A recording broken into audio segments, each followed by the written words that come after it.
E o diário começa lá em 1752, no dia 7 de março, quando Lázaro, que na verdade seu nome é Francisco, começa a contar a história, desde quando ele perdeu a mãe dele. Ele resolveu então escrever diários para confortar o coração dele, para uma coisa que, como se ele estivesse ainda conversando com ela. Ele sente muita falta dela, ele sente falta desde o dia que ela morreu, ele lembra do dia que ela foi enterrada, o porquê, e depois disso só restou a irmã dele, a Luísa. Mas a Luísa nunca teve um amor muito afetivo assim com ele, e ela também já tinha família, já tinha filhos, e o marido dela não concordava que ela ficasse perto do irmão dela. Então ela não foi, e ele também disse que, e Francisco também disse que não obrigaria ela a ir. Então,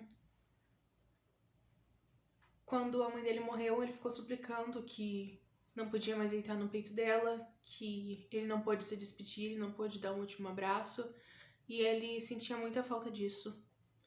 Ele suplicava por ela todo dia no túmulo dela, lá na igreja São Pedro Gonçalves, que ele ia lá visitar ela para tentar conversar um pouco, e ele achou por bem começar a escrever os diários para dar uma pausa nisso.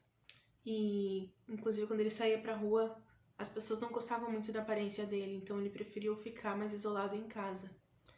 No dia 10 de março, ele decidiu que os livros seriam dedicados à mãe dele, e ele escreveu um livro chamado Livro das Histórias que me contou minha mãe.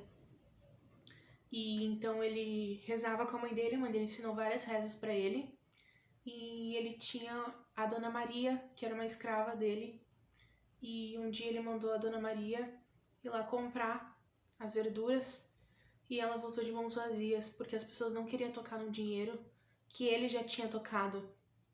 Então a irmã do Lázaro ofereceu parte da pouca herança que tinha da mãe deles, e mesmo assim ele recusou, porque ele achou que fosse errado ele aceitar uma coisa dessa, assim, como se ele não tivesse capacidade de trabalhar. Ele realmente não tinha como trabalhar, não tinha como ter dinheiro, mas ele não quis aceitar o dinheiro da irmã. A irmã queria dar toda a herança para ele e ele não aceitou. Foi o próprio orgulho dele, para não dizer que ele era dependente de uma coisa dessas. Então, a Luísa foi embora, porque seu marido mandou ela embora, dizendo que era coisas a trabalho, com a família. Ela foi embora e eles nunca mais se viram. E Lázaro voltou a se lamentar mais uma vez pela morte da mãe.